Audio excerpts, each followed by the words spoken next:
ನಮಸ್ತೆ ಎಲ್ಲರೂ ಹೇಗಿದ್ರಿ I hope ಎಲ್ಲರೂ ಚೆನ್ನಾಗಿದ್ದೀರಿ ಅಂತ ಅನ್ಕೋತೀನಿ ಆ್ಯಂಡ್ ಇವತ್ತಿನ ಈ ವಿಡಿಯೋದಲ್ಲಿ ಸರ್ಕಾರ ಕಡೆಯಿಂದ 3,000 ರೂಪಾಯಿ ಮತ್ತು 1,500 ರೂಪಾಯಿ ಕೂಡ ಕೊಡ್ತಾ ಇದ್ದಾರೆ. ಇದು ಯಾವ ಒಂದು ಸರ್ಕಾರದ ಯೋಜನೆ ಅಡಿಯಲ್ಲಿ ಕೊಡ್ತಾ ಇದ್ದಾರೆ ಅದರ ಬಗ್ಗೆ ಸಂಪೂರ್ಣ ಮಾಹಿತಿನ ಇಲ್ಲಿ ನೀಡ್ತಾ ಇದ್ದೀನಿ. ಯಾರಾದರೂ ಇನ್ನೂ ಅಪ್ಲೈ ಮಾಡಿಲ್ಲ ಅಂತಂದರೆ ಅಪ್ಲೈ ಮಾಡಿ ತಪ್ಪೇನೆ. ಯಾವ ರೀತಿ ಗೃಹಲಕ್ಷ್ಮಿದು ಹಣ ಬರುತ್ತೆ ನೋಡಿ, ತಿಂಗಳಿಗೆ 2,000 ರೂಪಾಯಿ ಬರುತ್ತೆ. ಅದೇ ರೀತಿಯೇ ಇಲ್ಲಿ ಕೂಡ ಒಂದು ಹಣವನ್ನು ಬಿಡುಗಡೆ ಮಾಡ್ತಾ ಇದ್ದಾರೆ.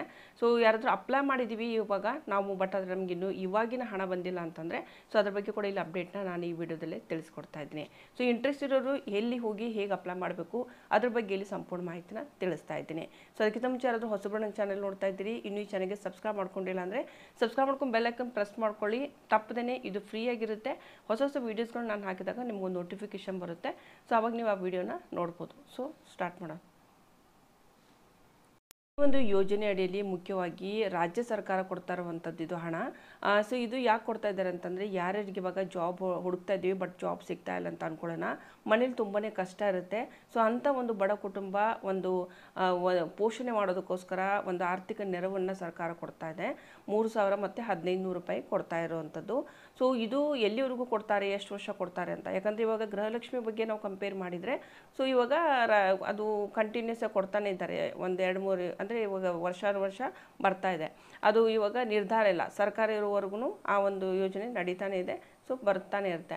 ಬಟ್ ಈ ಒಂದು ಯೋಜನೆ ಅಡಿಯಲ್ಲಿ ಇದು 3,000 ರೂಪಾಯಿ ಮತ್ತು 1,500 ರೂಪಾಯಿನ ಕೊಡ್ತಾ ಇದ್ದಾರೆ. ಇದು ಎಲ್ಲಿವರೆಗೂ ಕೊಡ್ತಾರೆ ಅಂತ, ಸೊ ಮುಖ್ಯವಾಗಿ ಇಲ್ಲಿ 2 ವರ್ಷದವರೆಗೂ ಕೊಡ್ತಾ ಇದ್ದಾರೆ.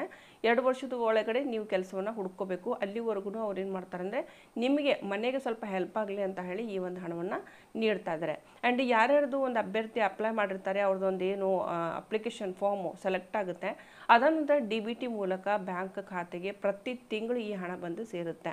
ಓಕೆ, ಸೊ ಇವಾಗ ಡಬಲ್ ಆಗಿ ಕೊಡ್ತಾ ಇದ್ದಾರೆ. ಹೇಗೆ ಕೊಡ್ತಾ ಇದ್ದಾರೆ ಅಂತೂ ಕೂಡ ಮುಂದೆ ನಾನು ನಿಮ್ಗೆ ಅಪ್ಡೇಟ್ ತಿಳಿಸ್ತೀನಿ. ಆ್ಯಂಡ್ ಎಲ್ಲಿವರೆಗೂ ನೀವು ಕೆಲಸವನ್ನು ಹುಡುಕ್ತಿದ್ದೀರಾ ಅಲ್ಲಿವರೆಗೂ, ಅಥವಾ 2 ವರ್ಷದವರೆಗೂ, ಅಥವಾ ನಿಮಗೆ ಕೆಲಸ ಸಿಕ್ತು ಅಂತಂದರೆ ನಂತರ ಅದು ಸ್ಟಾಪ್ ಆಗುತ್ತೆ. ಸೊ ಆ ರೀತಿ ಇರುತ್ತೆ ಇದೊಂದು. ಸೊ ಯಾರಾದರೂ ಇಂಟ್ರೆಸ್ಟ್ ಇದ್ದರೆ ನೀವು ಇದಕ್ಕೆ ಅಪ್ಲೈನ ಮಾಡ್ಬೋದು.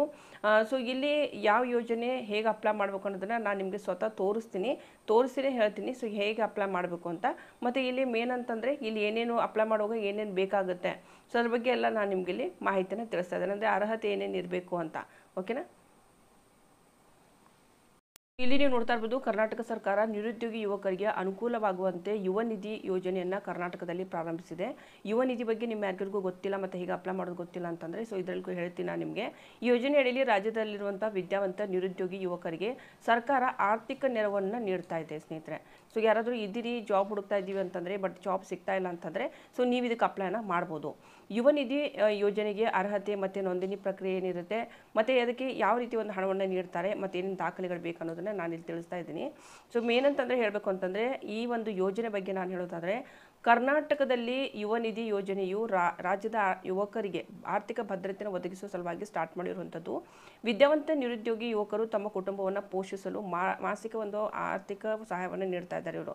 ಸೊ ಮೇನ್ ಅಂತಂದರೆ ನಿಮ್ಮ ಫ್ಯಾಮಿಲಿಗೆ ಸ್ವಲ್ಪ ಸಪೋರ್ಟ್ ಆಗಲಿ ಅಂತ ಈ ಒಂದು ಹಣವನ್ನು ನೀಡ್ತಾ ಇರುವಂಥದ್ದು. ಯಾರೇ ಸೆಲೆಕ್ಟ್ ಆಗ್ತೀರಿ ಅಂಥ ಒಂದು ಫಲಾನುಭವಿಗಳಿಗೆ ನೇರವಾಗಿ ಬ್ಯಾಂಕ್ ವರ್ಗಾವಣೆ ಮಾಡುತ್ತೆ. ಅಂದರೆ DBT ಮೂಲಕ ನಿಮ್ಮ ಬ್ಯಾಂಕ್ ಖಾತೆಗೆ ಮಾಸಿಕ ಸಹಾಯವನ್ನು ನೇರವಾಗಿ ನೀಡ್ತಾ ಇದ್ದಾರೆ. ಸೊ ಕೆಲಸ ಹುಡುಕುವವರೆಗೂ ಅಥವಾ 2 ವರ್ಷದವರೆಗೆ ಯಾವುದಾದ್ರೂ ಒಂದು ಪ್ರಯೋಜನ ನೀವು ಪಡಿಬೋದು. ಲೈಕ್ ಇವಾಗ ನಿಮ್ಮ ಕೆಲಸ ಸಿಕ್ತು ಅಂತ ಅಂದ್ಕೊಳ್ಳೋಣ, 6 ತಿಂಗಳಾಯಿತು, ಇವಾಗ ಕೆಲಸ ಸಿಕ್ಬಿಡ್ತು ಅಂತಂದರೆ ಅದು ಸ್ಟಾಪ್ ಆಗುತ್ತೆ. ಇಲ್ಲಾಂದರೆ 2 ವರ್ಷದವರೆಗೂ ಅವ್ರು ನಿಮಗೆ ದುಡ್ಡನ್ನು ಹಾಕ್ತಾನೆ ಇರ್ತೀವಂತ ಹೇಳಿರುವಂಥದ್ದು ಮೇನು. ಓಕೆ, ಸೊ ಇಲ್ಲಿ ಮೇನ್ ಅಂತಂದರೆ ಈ ಒಂದು ಯೋಜನೆಯನ್ನು ಕರ್ನಾಟಕ ಸರ್ಕಾರನೇ ಸ್ಟಾರ್ಟ್ ಮಾಡಿರುವಂಥದ್ದು. ಇದು ನಮ್ಮ ಕರ್ನಾಟಕದಲ್ಲಿರುವಂಥ ಯೋಜನೆ. ಸೊ ಈ ನಿರುದ್ಯೋಗಿ ಪದವೀಧರರಿಗೆ ತಿಂಗಳಿಗೆ 3,000 ರೂಪಾಯಿ ಮತ್ತು ಡಿಪ್ಲೊಮಾದರಿಗೆ 1,500 ರೂಪಾಯಿ ಕೊಡ್ತಾ ಇದ್ದಾರೆ. ಓಕೆ, ಸೊ ಇಲ್ಲಿ ನೋಡಿ ಡಿಫ್ರೆನ್ಸ್ ಇದೆ. ನಾನು ಮೊದಲು ಹೇಳಿದ್ದೀನಿ 3,000 ಮತ್ತು 1,500 ಕೊಡ್ತಾರೆ ಅಂತ ಹೇಳಿದ್ದೆ.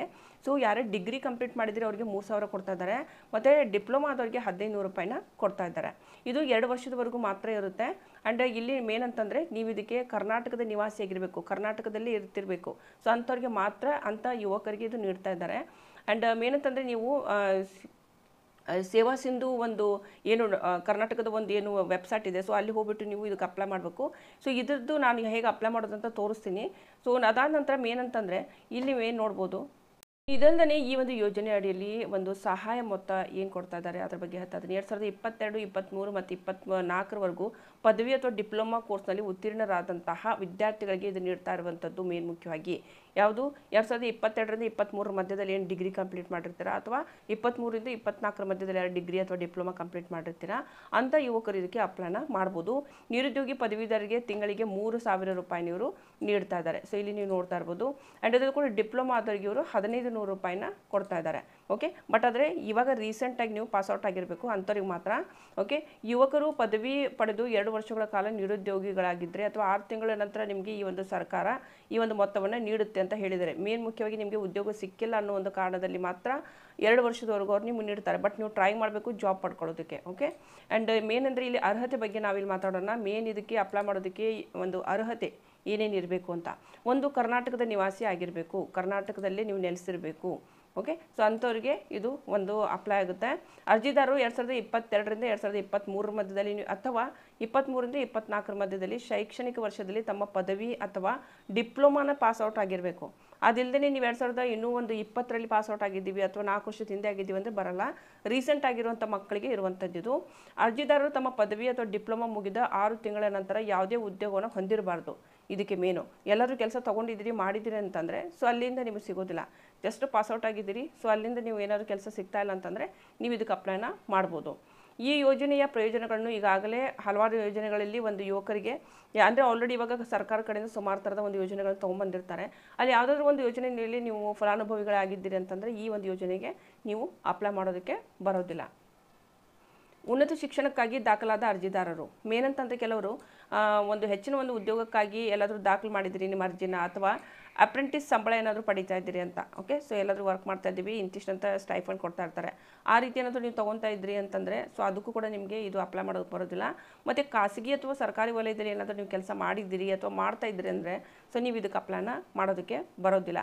ರಾಜ್ಯ ಮತ್ತು ಕೇಂದ್ರ ಯೋಜನೆಗಳಲ್ಲಿ ಅಥವಾ ಬ್ಯಾಂಕ್ಗಳ ಅಡಿಯಲ್ಲಿ ಸಾಲ ಪಡೆದಿರುವ ಸ್ವಯಂ ಉದ್ಯೋಗಿ ಯುವಕರು ಅರ್ಹರಲ್ಲ. ಎಲ್ಲಿಯೂ ನೀವು ಸಾಲ ತೊಗೊಂಡಿರಬಾರ್ದು ನಿಮ್ಮ ಹೆಸರಿಂದ. ಸೊ ಅಂಥವ್ರು ಇದಕ್ಕೆ ಅಪ್ಲೈನ ಮಾಡ್ಬೋದು. ಕೆಲವರು ಎಜುಕೇಷನ್ ಲೋನ್ ಎಲ್ಲ ತೊಗೊಂಡಿರ್ತಾರೆ. ಸೊ ಅಂಥವರೆಲ್ಲ ಇದಕ್ಕೆ ಅಪ್ಲೈ ಮಾಡೋದಕ್ಕೆ ಬರೋದಿಲ್ಲ.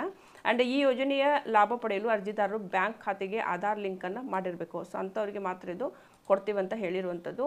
ಯುವ ನಿಧಿ ಯೋಜನೆ ನೋಂದಣಿ ಪ್ರಕ್ರಿಯೆ ಹೇಳಬೇಕು ಅಂತಂದರೆ ಸಿಂಪಲಾಗಿ ನೀವು ಹೋಗಿ ಆನ್ಲೈನಲ್ಲಿ ಅಥವಾ ಆಫ್ಲೈನ್ ಅರ್ಜಿನ ನೀವು ಸಲ್ಲಿಸ್ಬೋದು ಅಂತ ಹೇಳಿದ್ದಾರೆ. ಸೊ ಇಲ್ಲಿ ಮೇನ್ ಅಂತಂದರೆ ಇದು ಸ್ಟಾರ್ಟ್ ಆಗಿರೋದು ಡಿಸೆಂಬರ್ 26ರಿಂದ 20 ಅಂದರೆ 2023ರಿಂದ ಸ್ಟಾರ್ಟ್ ಆಗಿರುವಂಥದ್ದು. ಸೊ ಇಲ್ಲಿ ನೀವು ಅರ್ಜಿನ ಒಂದು ಸಬ್ಮಿಟ್ ಮಾಡ್ಬೋದು. ಸೇವಾ ಸಿಂಧು ಖಾತ್ರಿ ಯೋಜನೆಯ ಪೋರ್ಟಲ್ಗೆ ಭೇಟಿ ನೀಡಬೇಕಾಗುತ್ತೆ ಅಪ್ಲೈ ಮಾಡೋದಕ್ಕೆ.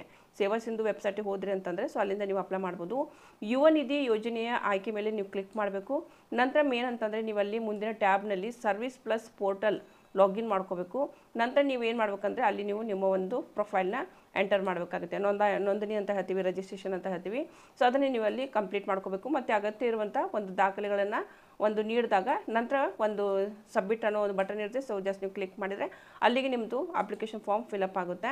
ಸೊ ಈ ಯೋಜನೆಗೆ ಮೇನ್ ಅಂತಂದರೆ ಅರ್ಹವರು ಒಂದು ಪದವೀಧರು ಮತ್ತು ಡಿಪ್ಲೊಮಾ ಆದಂತಹ ಒಂದು ಸ್ಟೂಡೆಂಟ್ಗಳು ಮಾತ್ರ ಇದಕ್ಕೆ ಅಪ್ಲೈನ ಮಾಡ್ಬೋದು. ಸೊ ಇದು ಒಂದು ಇವಾಗ ಕಂಪ್ಲೀಟ್ ಮಾಹಿತಿ. ಮೇನ್ ಅಂದರೆ ಇಲ್ಲಿ ದಾಖಲೆಗಳು ಏನೇನು ಬೇಕು ಅನ್ನೋದ್ರ ಬಗ್ಗೆ ಹೇಳ್ತೀನಿ.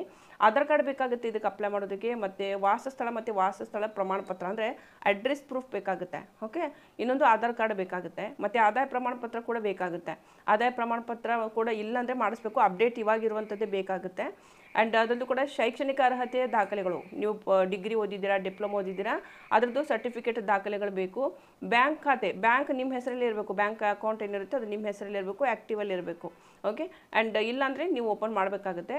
ಮತ್ತು ನಿರುದ್ಯೋಗ ಒಂದು ಘೋಷಣೆಯನ್ನು ನೀವು ಒಂದು ಪತ್ರವನ್ನು ಕೊಡಬೇಕಾಗುತ್ತೆ ಅಲ್ಲಿ. ಓಕೆ, ಸೊ ಅದನ್ನು ಸಬ್ಮಿಟ್ ಮಾಡಬೇಕಾಗುತ್ತೆ. ಆ್ಯಂಡ್ ಈ ಒಂದು ಯೋಜನೆಗೆ ಯಾರ್ಯಾರು ಒಂದು ನೀವು ಪೋರ್ಟಲಲ್ಲಿ ನೀವು ಏನು ಅಪ್ಲಿಕೇಶನ್ ಹಾಕ್ತೀರಿ, ಸರ್ಕಾರ ಏನು ಮಾಡುತ್ತೆ ಅಂತಂದರೆ ಸೆಲೆಕ್ಷನ್ ಮಾಡ್ಕೊಳ್ಳುತ್ತೆ. ಅಲ್ಲಿ ಏನು ಮಾಡುತ್ತೆ ಅಂದರೆ ಒಂದು ಫಲಾನುಭವಿಗಳದ್ದು ಒಂದು ಪಟ್ಟಿನ ಬಿಡುಗಡೆ ಮಾಡ್ತಾರೆ ಅವರು. ಇಲಾಖೆ ಹೊರಗಡೆ ಅಥವಾ ವೆಬ್ಸೈಟಲ್ಲಿ ಇದನ್ನು ಶೋ ಮಾಡ್ತಾರೆ. ಸೊ ಅದನ್ನು ನೀವು ಇಲ್ಲಿ ಚೆಕ್ ಮಾಡ್ತಾ ಇರ್ಬೋದು. ಆ್ಯಂಡ್ ಇದ್ರ ಪ್ರಯೋಜನ ಏನಪ್ಪ ಈ ಒಂದು ಯೋಜನೆ ಅಡಿಯಲ್ಲಿ ಅಂತಂದರೆ ರಾಜ್ಯದ ಪದವೀಧರರು ಅಥವಾ ಡಿಪ್ಲೊಮಾ ಹೊಂದಿರುವಂಥ ಪ್ರತಿ ತಿಂಗಳು ನಿರುದ್ಯೋಗ ಭತ್ಯೆಯನ್ನು ಪಡಿತಾರೆ. ಸೊ ಯಾರ್ಯಾರು ಇಲ್ಲಿ ಅಪ್ಲೈ ಮಾಡ್ತೀರಿ ನಿಮ್ದು ಹೆಸರಿರುತ್ತೆ ಆ ಪಟ್ಟಿಯಲ್ಲಿ.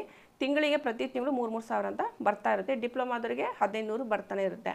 ಆ್ಯಂಡ್ ಇದು ಒಂದು ರೀತಿಯಿಂದ ಹಣಕಾಸಿನ ನೆರವು ನೀಡ್ತಾ ಇರ್ತಾರೆ ಸರ್ಕಾರ. ಆ್ಯಂಡ್ ಬ್ಯಾಂಕ್ ಖಾತೆಗಳಿಗೆ ಇದು ಪ್ರತಿ ತಿಂಗಳು ಬರ್ತಾನೆ ಇರುತ್ತೆ, ನಿಮ್ಮ ಒಂದು ಖರ್ಚಿಗೋಸ್ಕರ ಅಥವಾ ನಿಮ್ಮ ಫ್ಯಾಮಿಲಿ ಖರ್ಚಿಗೆ ಅಂತ ಹೇಳಿ. ಓಕೆ, ಸೊ ಎಲ್ಲಿವರೆಗೂ ನೀವು ಉದ್ಯೋಗ ಸಿಗೋದಿಲ್ವೋ ಅಲ್ಲಿವರೆಗೂ ಅಂದರೆ 2 ವರ್ಷದವರೆಗೂ ಈ ಒಂದು ಪ್ರಯೋಜನ ನಿಮಗೆ ಸಿಗುತ್ತೆ ಅಂತ ಹೇಳ್ಬೋದು. ಮತ್ತು ಈ ಒಂದು 2 ವರ್ಷದ ಮಧ್ಯದಲ್ಲಿ ಯಾರ ಮೇಲೂ ಕೂಡ ನೀವು ಆರ್ಥಿಕವಾಗಿ ಒಂದು ಡಿಪೆಂಡ್ ಆಗಬೇಕಾಗುವಂಥ ಒಂದು ಸ್ಥಿತಿ ಇರೋದಿಲ್ಲ. ಯಾಕಂದರೆ ಪ್ರತಿ ತಿಂಗಳು ನಿಮಗೆ ಸರ್ಕಾರ ಹೆಲ್ಪ್ ಮಾಡ್ತಾ ಇದೆ. ಆ್ಯಂಡ್ ಈ ಯೋಜನೆ ಅಡಿಯಲ್ಲಿ ಫಲಾನುಭವಿಗಳು ಆರ್ಥಿಕ ಮತ್ತು ಆರ್ಥಿಕ ಸ್ಥಿರತೆಯನ್ನು ಪಡೆಯುತ್ತಾರೆ. ಸೊ ಮೇನ್ ಅಂತಂದರೆ ಹೇಳಬೇಕು ಅಂತಂದರೆ ಸಿಂಪ್ಲಿ ಹೇಳಬೇಕು ಅಂತಂದರೆ ಈ ಒಂದು ಯೋಜನೆಯಲ್ಲಿ 3,000 ಮತ್ತು 1,500 ರೂಪಾಯಿನ 2 ವರ್ಷದವರೆಗೂ ನಿಮಗೆ ನೀಡ್ತಾರೆ ಸರ್ಕಾರ. ಸೊ ಇಂಟ್ರೆಸ್ಟ್ ಇರೋದ್ರೆ ನೀವು ಇದಕ್ಕೆ ಅಪ್ಲೈನ ಮಾಡ್ಬೋದು. ಓಕೆ, ಸೊ ಇದು ಒಂದು ಇವತ್ತಿನ ಒಂದು ಮಾಹಿತಿ. ಐ ಹೋಪ್ ನಿಮಗೆಲ್ಲ ಇಷ್ಟ ಆಗಿದೆ ಅಂತ ಅನ್ಕೋತೀನಿ. ಇನ್ನು ಇದ್ರದ್ದು ಅಮೌಂಟಿನ ಬಗ್ಗೆ ನಾನು ಅಪ್ಡೇಟ್ ಹೇಳ್ತಾ ಇದ್ದೀನಿ. ಈಗ ಆಲ್ರೆಡಿ ಯಾರಾದರೂ ಅಪ್ಲೈ ಮಾಡಿದ್ದೀವಿ ಅಂತಂದರೆ ಅಪ್ಲೈ ಮಾಡಿದವ್ರಿಗೆ ಇವಾಗ ಹಣ ಯಾರಾದರೂ ಬಂದಿಲ್ಲ ಅಂದರೆ ಅದ್ರ ಬಗ್ಗೆ ಎಲ್ಲ ಅಪ್ಡೇಟ್ನ ಕೊಡ್ತಾ ಇದ್ದೀನಿ. ಈ ಒಂದು ಯುವ ನಿಧಿಯ ಒಂದು ಏನು ಹಣ 2 ತಿಂಗಳಿಂದ ಹಣ ಬಂದಿರಲಿಲ್ಲ, 2 ಕಂತು ಬಂದಿಲ್ಲ ಅಂತ ಹೇಳ್ಬೋದು. ಸೊ ಈ ಒಂದು ಹಣ ಇವಾಗ ಎಲ್ರಿಗೂ ಬರ್ತಾ ಇದೆ. ಆಲ್ಮೋಸ್ಟ್ ಇವಾಗ 50-60% ಜನರಿಗೆ ಬಂದಾಗಿದೆ. ಆ್ಯಂಡ್ ಇಲ್ಲಿ ಮೇನ್ ಹಣ ಇದೊಂದು ಏನು ಅಂದರೆ ಡಿಗ್ರಿ ಆದವರಿಗೆ 3,000 ರೂಪಾಯಿ ಮತ್ತು ಡಿಪ್ಲೊಮಾದವರಿಗೆ 1,500 ರೂಪಾಯಿ ಹೇಳ್ತಾ ಇದ್ವಿ. ಅದು 2 ಕಂತು ಬಂದಿರಲಿಲ್ಲ. ಸೊ ಇವಾಗ 12ನೇ ತಾರೀಕು ಈ ಒಂದು ತಿಂಗಳಲ್ಲೇ, ಆಗಸ್ಟ್ ತಿಂಗಳಲ್ಲೇ ಒಂದೇ ದಿನದಲ್ಲಿನೇ 2 ಕಂತುಗಳನ್ನು ಬಿಡುಗಡೆ ಮಾಡ್ತಾ ಇದ್ದಾರೆ. ಓಕೆ, ಸೊ ನೀವು ನಿಮ್ಮ ಬ್ಯಾಂಕ್ ಅಕೌಂಟ್ನ ಚೆಕ್ ಮಾಡ್ಕೊಳ್ಳಿ. ಮತ್ತೊಂದು ಇಲ್ಲೊಂದು ಸೆಲ್ಫ್ ಡಿಕ್ಲೇರೇಷನ್ ಕೊಡೋದಿರುತ್ತೆ. ಈ ಒಂದು ಯೋಜನೆ ಅಡಿಯಲ್ಲಿ ಯಾರ್ಯಾರು ಸೆಲೆಕ್ಟ್ ಆಗಿರ್ತೀರಿ, ಸೆಲ್ಫ್ ಡಿಕ್ಲೇರೇಷನ್ ಯಾವಾಗ ಕೊಡಬೇಕು ಅಂತಂದರೆ ಇದು 3 ತಿಂಗಳಿಗೆ ಒಂದು ಸಾರಿ ನೀವು ಕೊಡಬೇಕಾಗುತ್ತೆ. ಪದೇ ಓಪನ್ ಮಾಡಬೇಡಿ, ಒಂದೇ ಸಾರಿ ಕೊಡಬೇಕು. 3 ತಿಂಗಳಿಗೆ ಒಮ್ಮೆ ನೀವು ಸೆಲ್ಫ್ ಡಿಕ್ಲೇರೇಷನ್ ಅಂತ ಕೊಡಬೇಕಾಗುತ್ತೆ. ಅದಾದ ನಂತರ ನಿಮಗೆ ಇದು ಕಂತಿನ ಹಣ ಬರ್ತಾನೆ ಇರುತ್ತೆ. ಓಕೆನಾ? ಸೊ ಇದು ಇದನ್ನೊಂದು ಮಾಹಿತಿ. ಇದಕ್ಕೆ ಸಂಬಂಧಪಟ್ಟಂತೆ ಏನಾದರೂ ಡೌಟ್ ಇದೆ ನೀವು ನನಗೆ ಕಾಮೆಂಟ್ ಬಾಕ್ಸಲ್ಲಿ ಕೇಳ್ಬೋದು. ಮುಂದಿನ ಮತ್ತೆ ನಾನು ಸಿಗ್ತೀನಿ ಸ್ನೇಹಿತರೆ. ಅಲ್ಲಿವರೆಗೂ ನಮಸ್ಕಾರ.